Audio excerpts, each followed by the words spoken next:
سلامونه ملګرو، نیکې له احترامات. آیت شریف ده و اذا مرضت فهو یشفین. دا د قرآن کریم د شعراء سورت په 80 نمبر آیت ده. دا د قرآن کریم آیت شریف ده چې اصلا دا راخیستل شوی ده د ابراهیم علیه السلام له هغې خبرو نه چې کله هغه خپل قوم ته خطاب کې ویلي وو چې کفارو به کله شرک کوي الله تعالی سره.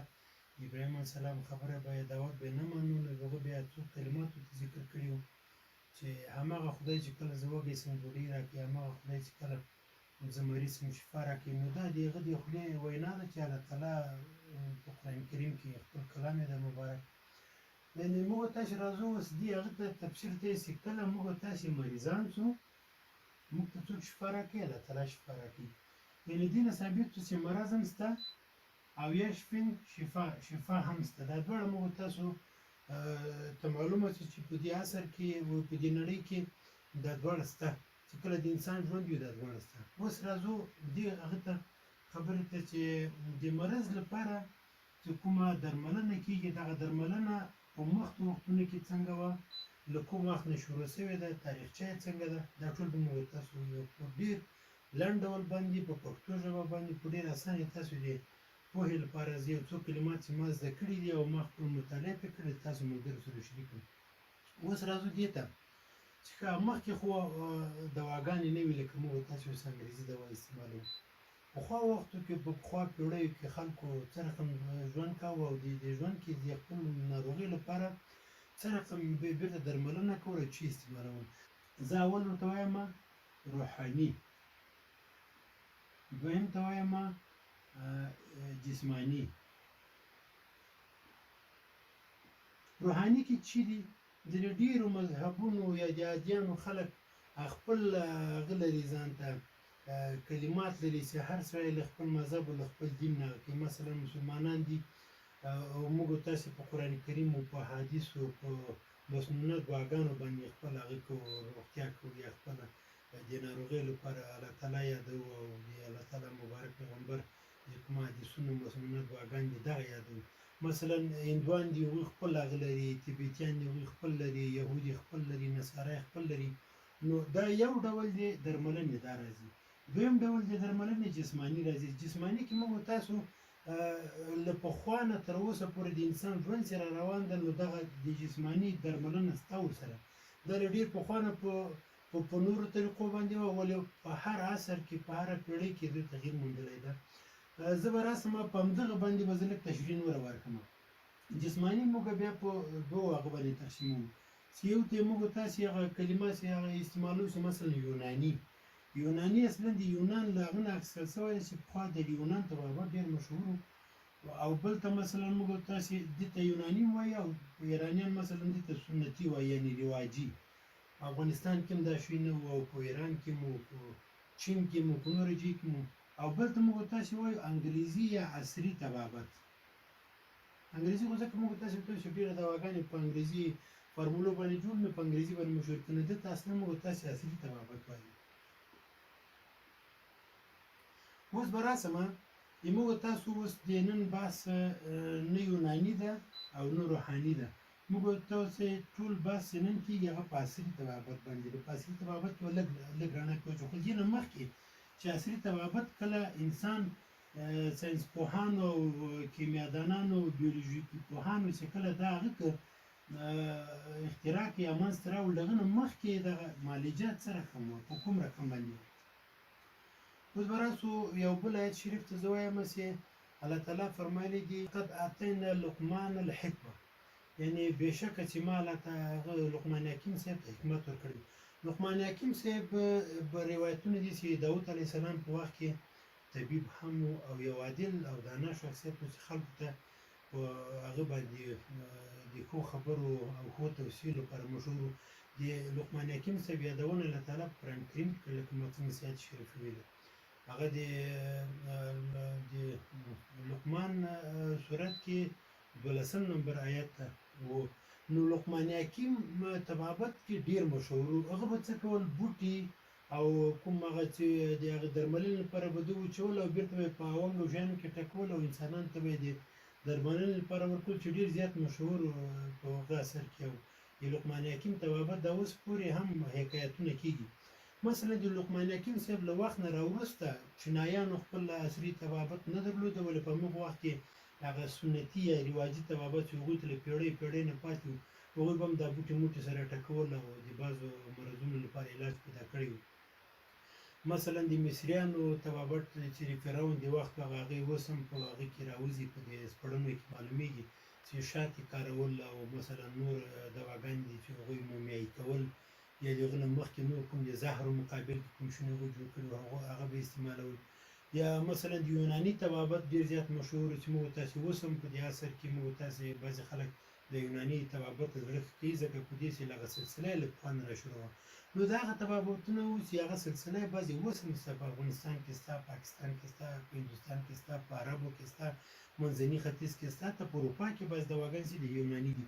موږ تاسې اوس راځو اصلا به یور امراض تشریح کړو. د مخکې دنې چې دوا ته لاړ شو یور به امراض تشریح کړو. د امراض په څو رقم دي او څه رقم دي، بیا وروسته دوا ته لاړ شو. امراض عموما په دوه رقمه دي. امراض یو ته وایي ساري، بل ته وایي غیر ساري. مثلا ساري کې اوس کوم دي، زه به ډېر زیات دي خو زه به کوشش کوم چې ډېر لنډ هغه به درته وکړم تشریح. مثلا انفلونزا موږ تاسې ورته وایو یا زکام. دې کې ډېر زیات زکامونه دي. د انسان زکام شته پکې، د حیواناتو زکام شته پکې، د پرندګانو زکام شته پکې. یا مثلا ایچ آی وي ساري ده. یا مثلا هپاټایټس بی او سی او داسې نور. دا هغه مرضونه دي ساري مرضونه چې ورته وایي دا له څه نه انتقالېږي، وسیله یې څه شی ده؟ له اوبو نه، له هوا نه، له لمس نه. مثلا یو انسان له بل سره چې مثلا په لمس کېږي نو ایچ آی وي انتقالېږي. له انفلونزا د مثلا له هوا نه، له تنفس نه، له کوم افرازات دي د خولې چې دي دا د ټوخي په وخت کې که مثلا ماسک نه وي یا هغه نه وي دا انتقالېږي بل انسان ته ډېر اسانه. نو غیر ساري چې دي مثلا دا به درته وایي چې مثلا شوګر یا د شکرې مرض یا د زړه ناروغۍ یا د ګردو ناروغۍ یا لوړ فشار یا ټیټ فشار. دا غیر هغه د ساري دی او هغه ساري دي. اوس بېرته راځو موږ تاسو لږ تشریح درته نوره ورکوو چې په ساري ناروغۍ کې کوم شیونه ډېر درملنې ته اړتیا لري او په غیر ساري کې کوم شیونه ډېر زیات درملنې ته اړتیا لري، تر څو چې موږ ته دغه هغه لږ نور هم اسانه سي، دا تشریح د دوایي نور هم راته اسانه سي چې موږ تاسې خپل حافظه ورنه وکولی شو. زه به راسم دې خبرې ته چې مثلا پرسټمول په کوم وخت کې ایجاد شو او د کوم مقصد لپاره ایجاد شو. موږ تاسې به اول دې ته نظر وکړو چې ګوره کشفیات چې سوي دي په دوا کې ډېر زیات کشفیات سوي دي، یعنې په کلونو باندې او په تاریخونو باندې کتابونه پیدا کړي. اولین اختراع چې کله د دوایي په هغه کې سوي د پرسټمول یا اسیتامینوفین ورته وایي په 1870 عیسوي کال کې د هارمون په نامه باندې یو امریکایي کیمیاګانو هغه کشف کړ. تر ډېره وخته پورې دا پرسټمول که به د چا پښې خوږېدې دا پرسټمول به ورکوو، که به چا سر خوږېدم دا پرسټمول به ورکوو، که به سینه خوږېدم به دا پرسټمول به ورکوو. خبره د تشخیص چون تشخیص په وخت کې کم و، طبابت کرا لګیا و له یوناني نه یا له سنتي نه له دغو نه هغه ته اوښته عصري ته اوښته. نو په 1870 کال کې چې کله اسیتامینوفین جوړ شو یا پرسټمول جوړ شو، هغه ډېر زیات هغه پیدا کړ، مشهورتیا پیدا کړ، استعمال یې پیدا کړ. له هغه نه وروسته بیا په دې پرسټمول کې ډېر زیات تغیرات نور راغله، ډېرې څېړنې پکې وشوې چې مثلا دا که چېرته دغه ترکیب ورسره زیات شي دغه هغه به څنګه وي عکس العمل، که چېرته دا ترکیب کې کم شي. خو بالاخره دا پرسټمول تر نن را روان ده. اوس راځو هغه ته د هغه مرضونو ته، د ساري مرضونو ته. مثلا ساري مرضونو کې زکام دی. زکام ته که موږ تاسې څومره هم هغه وخورو انټي بایوټیک دا فایده نه کوي. یوازې هغه درملونه چې هغه تسکین کوي، مثلا ته ټوخېږي، د ټوخي لپاره چې درکوي، یا مثلا داسې هغه درکوي کورکس ډي یا مثلا وینټولین درکوي، یا نور هغه صرف دې لپاره ستا د لږ تسکین درکوي، کنه هغه معالجه نه ده. ساري مرضونه اکثریاً د خپل د انسان انټي باډي هغه دومره قوت پیدا کوي چې ساري مرضونو لپاره خپل مدافعه قوي کړي. غیر ساري کې چې کله هغه نه ښه کېږي، نو هغه ته بیا د چي ضرورت ده؟ موږ تاسې چې ورته وایو لنډ انټي بایوټیک ورته وایو. انټي بایوټیک دا یو اصطلاح ده، یو طبي اصطلاح ده. انټي خو وایي ضد ته، او بایوټیک وایي ژوندي موجود ته. یعنې مثلا موږ تاسې لنډ هغه ورنه کوو چې ته وایي بکتریا ته وایي. دغه کلمه یا دغه اصطلاح په کوم وخت کې مروج شوه؟ دا په 20مه پېړۍ کې یونانیانو اصلا هغه کړله، اختراع کړله. په کومه پېړۍ کې؟ 20مه کې. یونانیانو به څه کول؟ دغه موږ تاسې فنګس ورته وایو که نه، یا دا مشروم چې ورته وایي دا استعمالوو. دوی به څه کول؟ نو هغه به دوی طبیعي انټي بایوټیک اول وار په 20مه پېړۍ کې یونانیانو جوړ کړ، چې هماغه ډېر زیات مریضانو ته هغه توصیه سو، وکارېده او نتیجه یې تقریبا ښه وه. دا سلسله را روانه تر هغه وخته پورې چې کله الکساندر فلیمنګ نومېده، 1928 کال کې د اولین وار د هغه انټي بایوټیک چې پنسلین نومېده د هغه کې اختراع کړه په 1928 کال کې. د چې کله انټي بایوټیک اختراع کړ، انټي بایوټیک هغه وخت کې هغه ورته ویلې فرست جنریشن. فرست جنریشن د کې چې عموما پنسلین و. پنسلین به ډېر زیات امراض ته توصیه کېده، ولې کار به یې کوو په وخت کې. وروسته چې کله په له 1928 نه 1935 څخه خبره ورسېده، لږې مقاومت کم شو. 1945 کې لږ نور مقاومت کم شو. وجه یې څه وه؟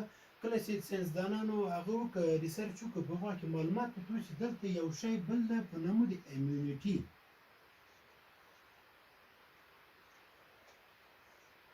یا چې مقاومت یا دفاع د